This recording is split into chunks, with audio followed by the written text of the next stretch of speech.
Hi everyone, and welcome back to the channel. So, as you can tell from today's title and thumbnail, this is the birthday book tag. Oh shit, one moment. Okay, I just had to fix a typo that I had. But I just want you to know that the day this video is going to be out, it's not my birthday on this particular day. My birthday's in November, and because it's November, I wanted at least one of the book tags for this month to be the birthday book tag. So this is where we're at.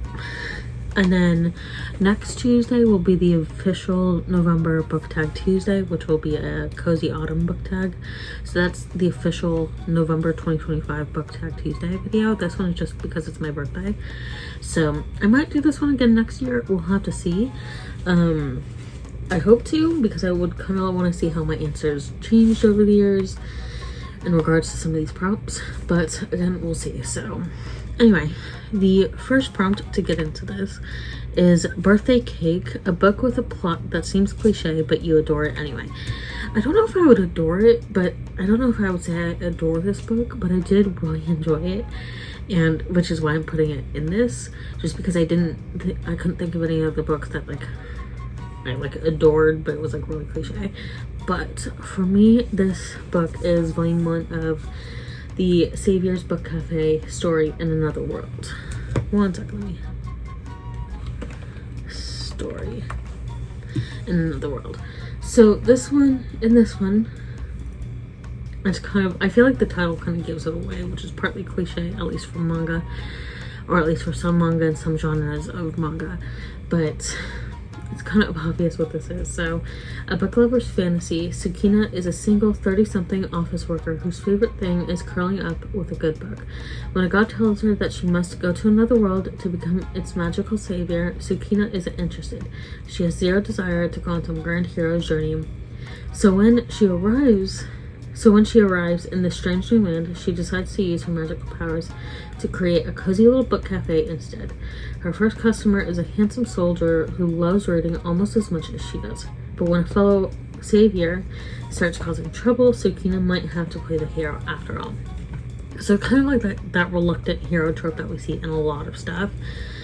And like kind of like, not quite golden child, but kind of like golden character almost. So again, really fun first volume, and like the reason why I can't really say that I adore this is because I've only read the first volume, so I'll have to see about like later volumes, like if I do really like the story, if I just like it. So the second prompt is party guests, and for this one it's your most anticipated book release for this year. And as it's November, I don't really keep up with new releases that well. But the first thing that really comes to mind is like any Alyssa Thorne novels, but I really had to figure out a way to support her without supporting Kindle Unlimited and Amazon, Alyssa Thorne. So for this one, like I'm really not sure about like upcoming releases for between now and January 2026 that I'm excited for, that I'm anticipating. So like this one, I'm not sure. And like again, I'm not really sure if Alyssa Thorne is coming out with another book because I'm not really good with keeping updated about that. Anyway, the next prompt is Birthday Presents, a book that surprised you with how much you loved it. Now, I talked about this book a lot on this channel already, but that's because it did surprise me with how much I enjoyed it. And a large part of that was because it's not that I went into this book with low expectations, it's just that I went in with like sort of middle tier expectations. I wasn't expecting a whole lot.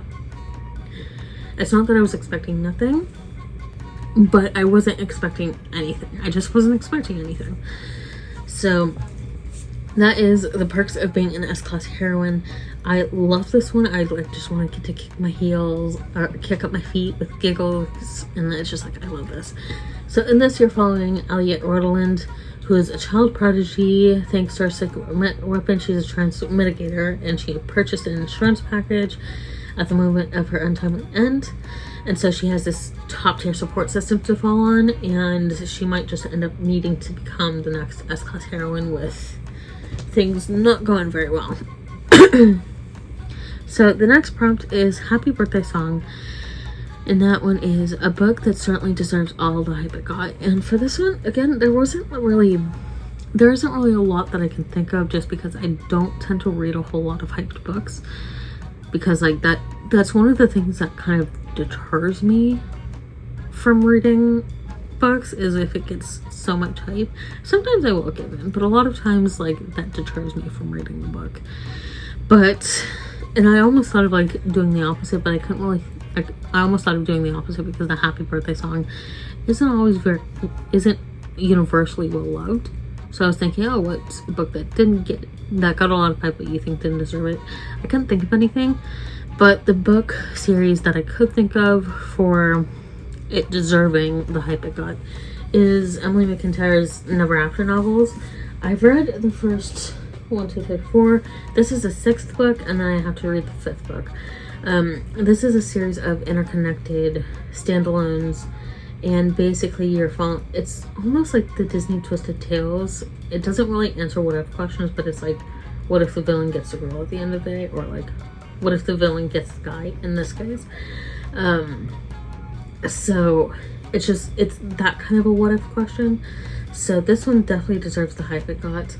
There are like, I feel like you really have to approach this series like, if you're someone who really reads intellectually, just because I have a friend, I know a couple of people, including one of my friends, who does analyze things more intellectually speaking. Not that this isn't intellectual, but it's like, it's intellectual in certain ways with the topics it handles. But if you read stuff that are super intellectual and super like academic leaning, or not even academic leaning, but if you're reading stuff that has a lot of, if you're reading stuff like classical literature, or reading things like R.F. Kuang, like if you're reading stuff like that are hefty and more dense on like, less on like the emotional side, less dense on the emotional side and more dense on like other aspects, then this might not be the type of book for you. This might not be the type of series for you, and it might not be what you're used to. So if you're used to, kind of like what I said, if you're used to the R.F. Kuang style book, especially with Belle, Babel and Kitabasis now, which has come out, if you're used to those kinds of books that are very intellectual, academic leaning, even if it's not super academic leaning, but if you're kind of into more of that analysis style of reading, this might not be your go-to.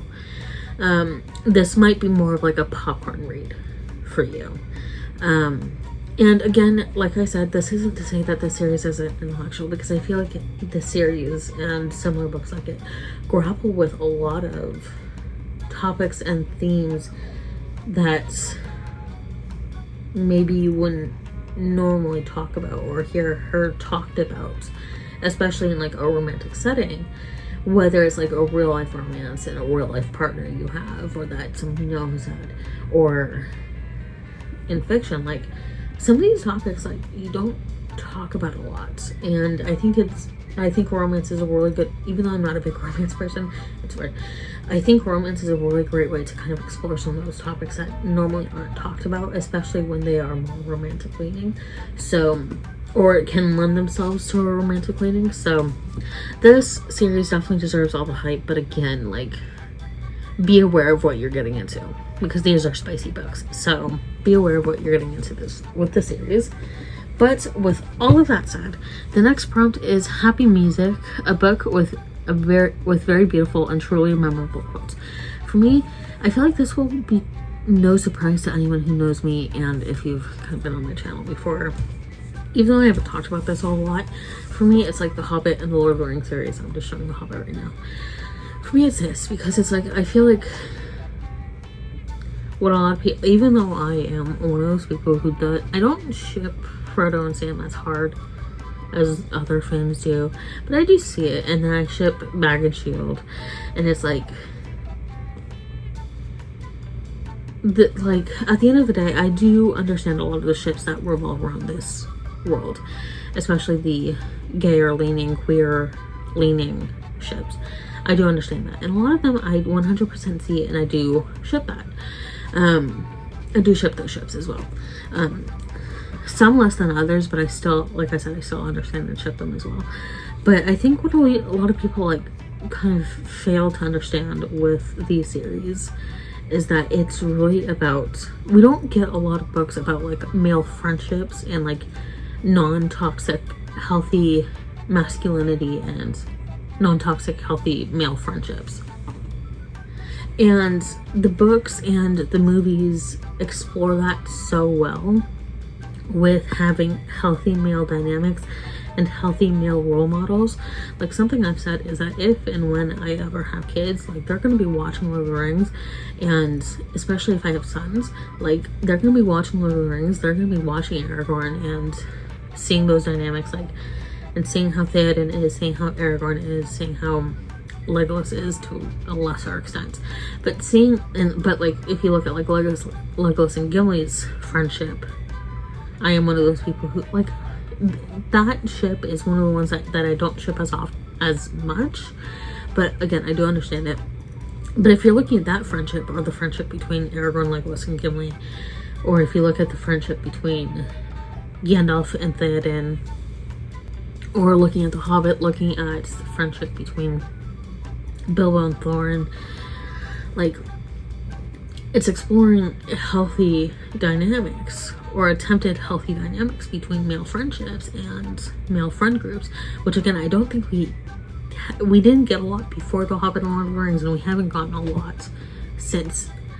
And like, again, this isn't like a non-romantic type setting, and I'm sure there are other books that explore this and explore the healthy dynamics, but like, this has so many powerful, poignant quotes and beautiful quotes in this whole series and this whole world that it's like, I love this. I love this series. So the next prompt is Getting Older, a book you read a long time ago, but you think what you would appreciate more if you read it as a mature reader. For me, I don't have a physical copy anymore. But it's The Phantom Tollbooth by Norton, and this was always one of my childhood and kind of early teens, pre-teens. This was one of my favorites growing up. And I think it was just like this whimsical wonder that it's like, that kind of like a reminder, like, hey, even if you like have a lot of stuff, one, it's okay to be bored every once in a while. It's okay to not know what to do, but you shouldn't be bored like every single minute of every single day, you know? It's like, you don't want to fall into this habit of routine and monotony. So it's just like, that's one, if I read today, I feel like I would appreciate it just as much. So Phantom Tollbooth. And then the last prompt is Sweet Birthday Memories, a book that kept you incredibly happy during a sad or demanding period of my life. I feel like I've had a lot of sad and or demanding periods of my life lately. Like, there's been so much going on. Oh, something's in my eye.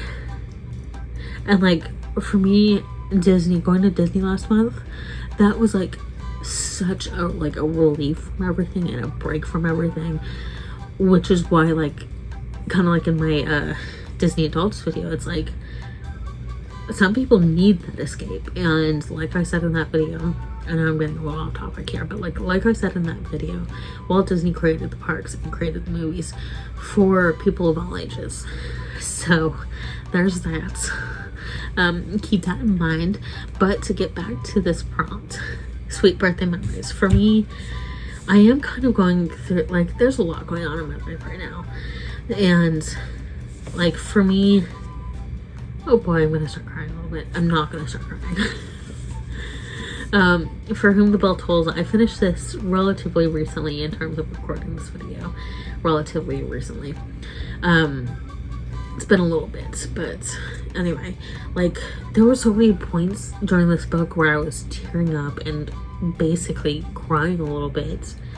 And there were so many parts where I was genuinely laughing and excited about certain parts and happy that it was just like, this got me through such a hard patch recently.